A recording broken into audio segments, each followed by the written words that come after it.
Olá pessoal, tudo bem?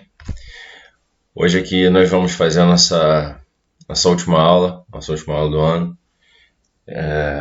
Essa aula tem pontos bastante interessantes, faz na verdade um fechamento sobre vários tópicos que a gente falou ao longo do ano, porque falar em mudanças climáticas, falar em aquecimento global, falar nesse assunto, necessariamente esses assuntos necessariamente acabam, de certa forma, mexendo com aspectos diversos da configuração do espaço, né? Uma nova geografia está se formando, a gente pode falar que diversas mudanças estão em curso, né? A gente vai comentar aqui que existem causas associadas a esse aquecimento global, né? Algumas causas, as principais consequências, né? E a gente vai falar um pouco também sobre questões geopolíticas e políticas climáticas que foram feitas, que foram esboçadas no sentido de tentar atacar esse problema. Tá bom? Então vamos lá, vamos começar.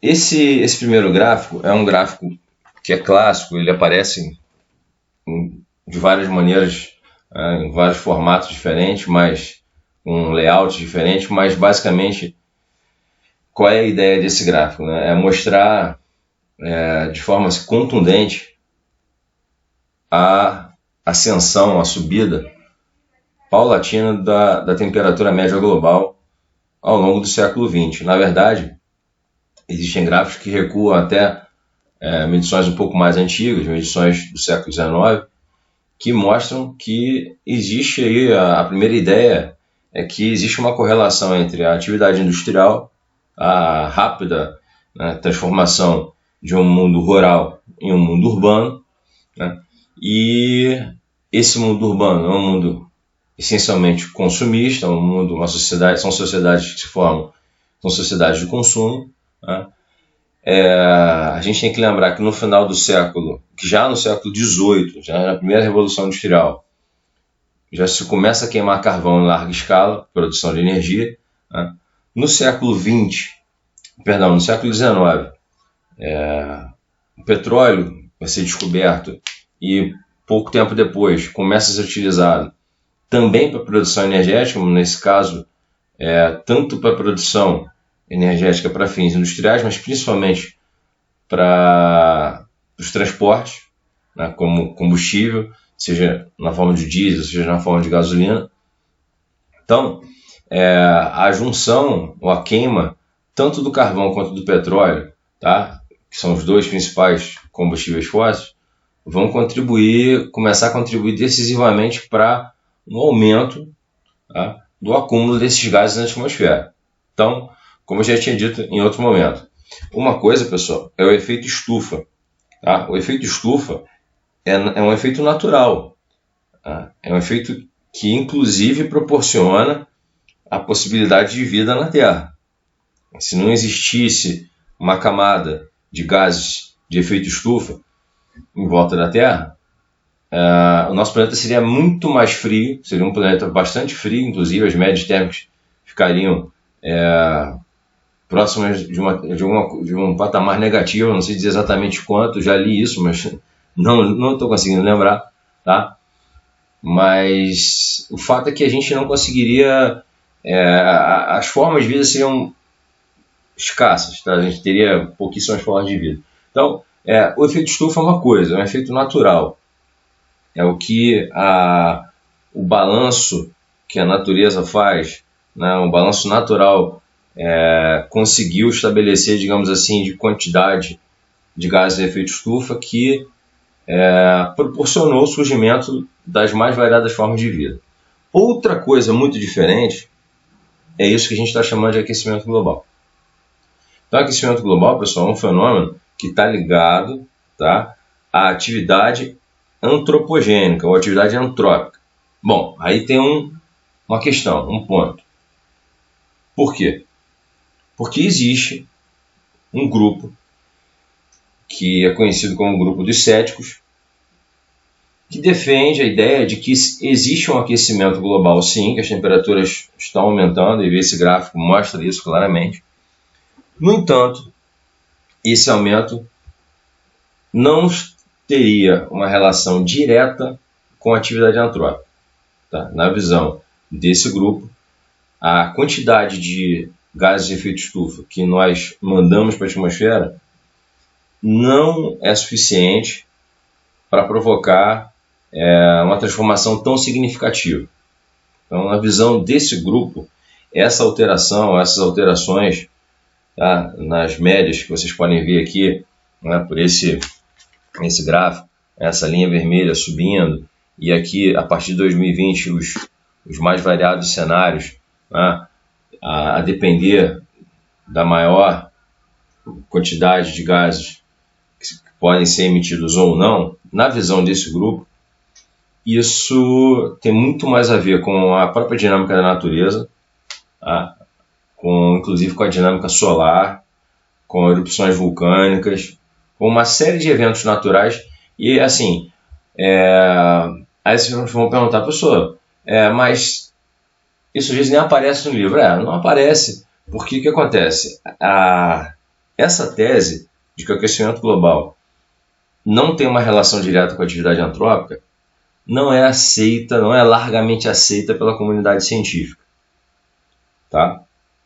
Então, vou aqui refazer minha sentença. Não é aceita pela maioria dos cientistas, pela maior parte. Então, é um grupo muito minoritário, um grupo pequeno, tá? Que, digamos assim, não faz muito barulho. Tá? E a própria ONU, a Organização das Nações Unidas, acredita na ideia, tá? Assim, ou fechou, digamos assim, com esse grupo que defende que existe sim uma correlação entre a atividade antrópica, tá? Aqui nas emissões estimadas de gases de efeito estufa e o aquecimento global. Tanto que foi criado, no âmbito da ONU, um grupo de estudos, na verdade, chamado IPCC. Inclusive, essa imagem eu tirei de um documento desse grupo, tá? Então está aqui embaixo o link para quem depois quiser visitar o relatório, né? IPCC, traduzido para o português, significa Painel Intergovernamental para as Mudanças Climáticas. Tá? Então, o que acontece? Então, existem essas duas visões, e a visão do IPCC, a visão da ONU, tá, de que o aquecimento global é um fenômeno eminentemente causado pela ação humana, é hoje a tese realmente que é mais aceita, a tese corrente. Beleza? Vamos em frente. Então aqui tem uma citação que depois eu vou deixar aqui para vocês lerem, que fala, né, do famoso número 400 partes por milhão. Né? O que significa isso? 400 partes por milhão de CO2 na atmosfera. Para alguns cientistas, essa quantidade de CO2 na atmosfera é uma quantidade meio que significa um ponto de virada, um ponto a partir do qual diversas mudanças começam a ser observadas na dinâmica climática, no mundo como um todo. Tá? E esse autor, o autor desse livro, que eu também cito aqui embaixo, ele vai falar que a última vez que isso aconteceu, os seres humanos nem estavam aqui ainda perambulando pela Terra. Né? Ele vai dizer que a temperatura média na época estava aqui a 18 graus acima do que a gente conhece hoje. Ou seja, a ideia é de que a gente pode estar caminhando para um cenário de médias térmicas muito altas no futuro. Tá? Então a ideia é essa. Aqui um mapa que mostra, né, as tendências de aumento de temperatura, tanto, na verdade, medições que foram feitas entre 65 e 2014 nas mais variadas partes do mundo, e quanto mais a cor caminha aqui na direção desses tons de vermelho, mais quente. Tá? Vocês vão perceber que praticamente em todo o mapa as temperaturas subiram, as médias ficaram bem acima, ou foram gradativamente subindo, e esse é mais um de diversos mapas que vão mostrar uma informação semelhante. Esse gráfico é interessante, eu achei legal colocar, porque ele fala que é undeniable, inegável, né? Para chamar atenção para essa quantidade de gases de combustíveis fósseis que aparecem aqui nessa legenda à esquerda, tá? A proporção aumentando rapidamente a partir da Segunda Guerra Mundial, que é quando o mundo vai se industrializar rapidamente. Então a gente tem uma aceleração do processo de industrialização, seja nos países mais avançados, nos países europeus que se recuperam da guerra, os Estados Unidos que já estavam, que não tinham sofrido os impactos da Segunda Guerra e que tinham uma economia já bastante robusta, e continuou se industrializando rapidamente. Na sequência a gente sabe que vem a Ásia, com toda a sua força, com o Japão, os tigres asiáticos e a China, combinando com a China. Então, todo esse aumento da emissão de gases de combustíveis fósseis tem a ver com esse período de industrialização acelerada. E, por outro lado,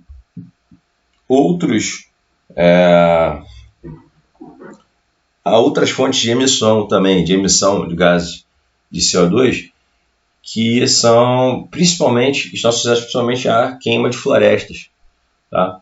E a alteração no uso do solo de formas diversas, que é o que mostra essa linha de baixo, esse vermelho mais escuro. A gente vai falar um pouco mais sobre isso daqui a pouco. Aqui uma visão bem geográfica do processo, do fenômeno. Há alguns anos atrás, se essa aula fosse dada há 10, talvez 15 anos atrás, não lembro exatamente, os Estados Unidos estariam na primeira colocação. Mas agora a China já passou os Estados Unidos, tá? E aqui uma sequência interessante, que depois vocês podem, a gente pode falar rapidamente, depois vocês podem olhar com mais calma. Se quem quiser depois pode consultar aqui nesse link a lista completa, mas chama atenção a Índia, que vem se industrializando também rapidamente. A população da Índia vem crescendo de forma acelerada, tá? A Federação Russa, a Rússia, Japão, Alemanha, Irã, Coreia do Sul, países, alguns mais, outros menos industrializados, alguns que produzem petróleo, alguns que são fortes, têm uma demanda interna, uma demanda de consumo muito grande. Então, o Brasil, por exemplo, aparece aqui em 14º, tá no topo aí da lista, assim, tá bem perto do topo, a gente considerar a quantidade de países que tem no mundo. Então, aqui uma visão bem geral. Desculpa, pessoal. Agora, vamos pensar no seguinte. Esse aumento das emissões de gases de efeito estufa tem causas. Quais são essas causas? O que tem feito a humanidade emitir mais CO2? Então, a gente já falou aqui da industrialização, que a industrialização é um processo que comanda, digamos assim, a maior ou menor emissão de gases de efeito estufa. Mas a gente não pode esquecer que isso passa também pelo crescimento populacional. E aí tem um fato que a gente não pode esquecer, que é o seguinte: o crescimento populacional, em termos mundiais, ainda não chegou no seu limite. Tá? Então, existe uma projeção também da ONU, tá, que aponta para uma estabilização a um ponto a partir do qual a população mundial começaria a diminuir lá para 2050. Tá? Então, em 2050, a gente pode pensar assim, em termos muito genéricos, que a situação começa a melhorar? Talvez. Por quê? Porque isso vai depender de uma série de variáveis, né? Porque o fato da população ter se estabilizado não significa que o consumo dessa população diminuiu, né? Inclusive aqui nos países da África, que são os países com crescimento mais acelerado, e na Ásia, né? É claro que a gente está falando aqui de realidades muito pobres, mas assim, em alguns países, em alguns contextos, há um incremento de renda. Vem havendo um crescimento da renda per capita, né? Lento, mas vem acontecendo, tá? Há países que estão em estado lastimável, estados falidos, há também, tá? Mas qual é a ideia? A ideia é que cada estado desse que entra, digamos, numa rota de crescimento econômico, está acrescentando consumo, está fazendo essa roda do consumo girar mais rápido, tá? E atualmente a gente ainda tem o predomínio, né, da produção de energia, como a gente já falou aqui, pelo petróleo ou pelo carvão. As fontes que não são emissoras de gás de efeito estufa são fontes que têm um uso mais extensivo, em maior escala, em países mais desenvolvidos, via de regra, né, que são países que já perceberam que esse modelo ancorado no petróleo e no carvão é um modelo que é complicado, que está já começando a trazer problemas para a humanidade, né? Mas a gente sabe também que mudar a matriz energética, ou optar por fontes que são fontes não poluentes, não emissoras de gás de efeito estufa, é uma opção mais cara. Então ainda tem esse problema também, tá, pessoal? Então, aqui é uma anamorfose, né, aquele mapa que mostra o país maior ou menor em função de como o fenômeno ocorre nesse país. Então, os países da África parecem muito grandes, né, e aqui na Ásia também em função do crescimento populacional mais acelerado, tá? E essa é uma das variáveis. Aqui eu vou passar rapidamente por esse gráfico. Ele mostra a produção doméstica dos países, né, e como isso se relaciona com o consumo de bens. E assim, dá para perceber claramente a ascensão da China, né, e uma tendência de queda, estabilidade na situação americana, tá? E o que eu falei para a China vale também para a Índia e para outros países que são países emergentes. Outro fator que, como eu disse antes, contribui para o aumento das emissões de CO2 é a devastação das florestas, tá? E aqui a gente, quando fala em devastação de floresta, a gente está falando em degradação do meio ambiente, a gente está falando em alguns lugares até em desertificação, que é o que esse gráfico mostra. Então, esse é um outro fator que impacta, que também incide, que acaba aumentando as emissões desses gases de efeito estufa. Vamos lembrar que existe a ideia, existe o fato de que as florestas elas utilizam o CO2 na fotossíntese, elas armazenam o CO2, né, e devolvem o oxigênio. Então, eu tirei a floresta, eu estou devolvendo CO2. Eu plantei uma árvore, eu fiz uma política de reflorestamento, eu estou aumentando a capacidade de reter CO2. Beleza? Então, esse é outro ponto importante também. E aqui, uma imagem na ilha de Sumatra, que é uma área tropical, de vegetação tropical, que vem sofrendo devastação de forma bastante acelerada, né? De uma forma geral, as florestas tropicais no mundo vêm sendo impactadas fortemente pela devastação. Aqui no Brasil não é diferente, né? Inclusive, recentemente, ano passado, foi matéria de capa da The Economist, né? Que é uma revista bastante conceituada internacionalmente, falando sobre o desmatamento na Amazônia, a aceleração desse processo e como isso impacta, como isso acaba sendo ruim, né, muito ruim, em vários aspectos, mas também como também tem essa correlação com o aquecimento global. Né? Aqui aparece o famoso arco do fogo, o arco do desmatamento, né, que pega aqui o leste do Pará, o sul da Amazônia, a Amazônia Oriental, a Amazônia Meridional, e que a gente espera que esse processo, né, consiga, nos próximos anos, mesmo que seja paulatinamente, ter o seu ritmo reduzido, né, que haja um arrefecimento, uma redução nesse ritmo, porque a gente não está falando só aí, é uma discussão muito mais longa, né, uma discussão que passa pela perda de biodiversidade, que passa pelo fato de alterar a dinâmica climática aqui no Brasil, e isso tem a ver com o que a gente está falando, porque a Amazônia é uma das principais fontes de umidade do país. Você tira a floresta, você mata aqueles famosos rios voadores, né? Ou a massa equatorial continental, na linguagem mais antiga, que é a massa que traz umidade, que leva umidade para boa parte do país. Né? Então, tá aí um outro ponto também muito importante.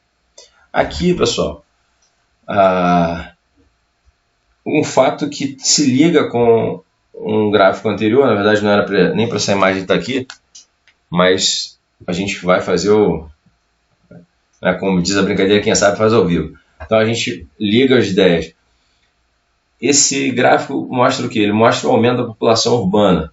Então, aqui, no mundo hoje, né, a gente tem em torno, 2014 no caso, né, que foi a data que provavelmente foi feito esse material, 54% da população era urbana, né, mais da metade da população já era urbana, e em 2050, que bate lá com a previsão do momento que a população mundial se estabiliza e começa a diminuir, 2/3, né, 2/3 da população em áreas urbanas. O que isso significa na prática? Qual é a relação disso com o aquecimento global? Isso significa que vai ter mais gente usando carro, isso significa que vai ter mais gente consumindo mais, isso significa que vai ter os impactos ambientais vão se tornar provavelmente maiores. Por quê? Porque a população urbana é uma população que tende a ter renda per capita mais alta que a população rural. Ok? Uma tendência. Professor, mas eu conheço um cara que é fazendeiro, que mora no campo e é milionário. Sim, existe isso. Mas pensa no mundo como um todo, e em vastas populações rurais, em contingentes enormes que moram no campo, que são pessoas paupérrimas e que migram para as cidades, migram em busca dos grandes centros, em direção aos grandes centros, justamente para ter oportunidade de trabalho melhor, para alcançar um padrão de vida melhor. E isso redunda em mais consumo. Professor, isso é contra o consumo? Isso é contra o fato das pessoas melhorarem de vida? Claro que não. A questão não é essa. A questão é que a matriz de consumo que a gente tem hoje, junto com a matriz energética, quando a gente junta essas coisas, a gente tem um cenário muito complicado. Então, é interessante que as pessoas vivam melhor? Sim, mas de alguma forma, nesse modelo de sociedade que a gente tem, o planeta não aguenta. A gente costuma usar uma metáfora para falar do aquecimento global. A gente diz que o planeta está febril, o planeta está com a temperatura um pouco acima do que deveria estar. E até quanto o planeta aguenta, né? É igual o ser humano. O ser humano passou de 42, 43, ele pode entrar em colapso, né? E está muito próximo do 37 alguma coisa. Com o planeta Terra, com as temperaturas do planeta, o que se conhece sobre a climatologia, sobre inclusive climas pretéritos, é que o que a gente conhece hoje como planeta pode entrar em colapso, tá? Muita coisa pode deixar de existir se as temperaturas tiverem uma ascensão muito significativa nas próximas décadas ou nos próximos séculos, né? Se é que a humanidade não vai existir até lá, mas isso já é outra conversa. Bom, aqui a título de curiosidade, os gases que mais contribuem para esse aumento das temperaturas, forçantes radioativos, como são chamados, que o CO2 aparece no cabeção da lista, logo em seguida o metano, a gente vai falar dele daqui a pouco, tá? E aqui o carvão, né? Como que o consumo de carvão vem aumentando desde 65 até hoje, né? E ele faz uma relação disso que é bem interessante com as áreas do mundo, né? Ele vai mostrar que aqui a região da Ásia Pacífico teve uma ascensão brutal, né? Os Estados Unidos da América com uma matriz um pouquinho mais diversificada, com um peso também maior que existe lá, energia nuclear, conseguiu se manter num patamar mais ou menos aqui, um crescimento mais ou menos linear, digamos assim, né? E tá aí um dos grandes vilões do aquecimento global. Vamos pular esse gráfico, a gente já mostrou um bem parecido com ele. Tá. E aqui, como eu tinha falado para vocês antes, tá? É um outro gráfico para vocês depois olharem com calma, que mostra a relação entre agricultura, tá? Florestas plantadas e outros usos, e a emissão de CO2, de CH4, de N2O, tá? Como que isso, como essas emissões acabam contribuindo também para esse aquecimento.